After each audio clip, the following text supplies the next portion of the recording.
Mheshimiwa Meya, mimi kwa majina yangu naitwa Francis William Muzale, katibu wa jumuiya ya vijana dinari yetu ya Arusha upande wa Anglican, lakini pia ni mwenyekiti wa umoja wa vijana jumuiya ya vijana Anglican katika parish ya Ngarenaro, kanisa linaitwa St. Stephen. Karibuni sana Mheshimiwa Meya, tunakukaribisha katika kanisa letu la St. Stephen ambalo ndio linaposali, na mimi ndiyo mwenyekiti wa pale, na mimi ndiye pia katibu wa dinari yetu ya Arusha tunayoongozwa na makanisa 16. Kwa Anglikana nzima katika jiji letu la Arusha tuko vijana 8,000 na zaidi. Tulipata kukuomba na miche karibia 300 kwa kutumia email ambayo tulikutafuta, na Mwenyezi Mungu leo ametujibu ombi letu. Tumeweza kuonana na wewe na umetukabidhi hii miche. Mimi niseme nashukuru kwa nafasi ya kwanza, na pia nitumie nafasi hii pia kukuambia kwamba miche hii tutakwenda kuipanda katika makanisa mbalimbali ya Anglican katika dinari yetu ya Arusha. Mheshimiwa Meya, ukisoma katika Biblia Mwanzo 2:8 inaweka bayana ya kuwa Mungu alipokuwa ameumba dunia aliumba pamoja na bustani ya Eden, na lengo na madhumuni ya uwepo wa bustani ya Eden ni kuhakikisha huyu mwanadamu anayekuwa katika bustani hile, mazingira yale, basi aendelee kujipatia oxygen, hata kisayansi iko hivyo, na aendelee kuishi katika mazingira ambayo yanapendeza. Sisi cha kwanza tumeona juhudi zako nyingi za utunzaji wa mazingira. Tumeona ukihamasisha utunzaji wa mazingira, na sisi kama vijana tutakuunga mkono katika jambo hili, na tunaendelea kuunga mkono katika jambo hili la utunzaji wa mazingira kama mzee wetu ambaye umeasisi, lakini pia umeendelea kuhakikisha unatukabidhi vijana miche tena bure.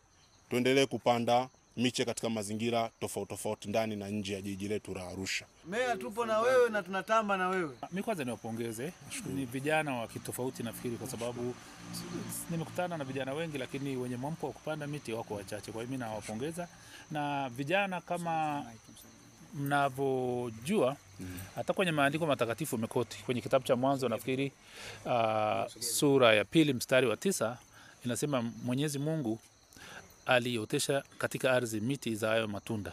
Kwa hiyo maana yake leo tunawakabidhi miti ya matunda kwa ajili ya kwenda kuotesha kwenye makanisa yenu mbalimbali.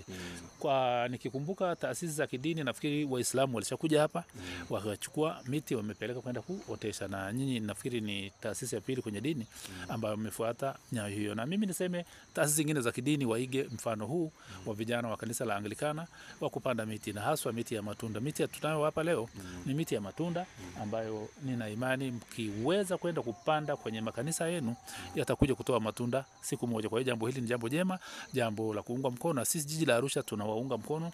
Malengo letu kama jiji la Arusha na mimi kama meya ni kuifanya Arusha kuwa ya kijani maeneo yote. Sasa kwa sababu mko zaidi ya vijana 8,000, kila kijana ashiriki kwenye kupanda mti, lakini kutunza mti. Kupanda mti ni kitu kimoja, bali kutunza mti ni kitu cha pili. Kwa hiyo nendeni muhakishe kila mti mtakaochukua hapa leo mnahakisha unakuwa, kwa sababu mtaumwagilia, mtautunza mpaka uwe mkubwa. Mara nyingi nasemaga watu wanaopanda, na hata wahenga walisema watu wanaopenda kupanda miti ni watu wenye roho nzuri, kwa sababu unapanda mti ambao huna uhakika kama wewe kesho au kesho kutwa utaenda kufaidi matunda yake wala kivuli chake. Ni kama hii miti ambayo tunaikuta alipanda mtu anaitwa Agre Mandri, alikuwa mkuu wa wilaya wakati huo, lakini saizi akai hapa Arusha. Sisi ndio tunafanya nini? Tunafaidi. Kwa hiyo nendeni otesheni miti. Ninaamini kwamba mna roho nzuri, mna roho njema, na huu ni mfano mzuri. Na pale patakapohitajika ushauri wetu wa kitaalamu, milango ya ofisi za jiji la Arusha yako wazi wakati wote. Afisa mazingira yupo, mimi nipo. Twende tushirikiane kwa pamoja kuhakikisha Arusha inakuwa ya kijani, lakini hamasisheni vijana wenzenu pia kutunza mazingira kwa kufanya usafi kwenye maeneo mbalimbali ya halmashauri yetu. Lakini juu ya yote hakikisheni mnaiunga mkono serikali ya Dr. Samia Suluhu Hassan ambaye inafanya kazi kubwa sana, na kwa mkoa wetu wa Arusha tuna mkuu wa mkoa makini bingwa kabisa Mheshimiwa Paul Christian Makonda, naye anafanya kazi kubwa. Tuwaunge mkono viongozi wetu hawa ili tuweze kuipeleka Arusha kwenye vizazi vinavyo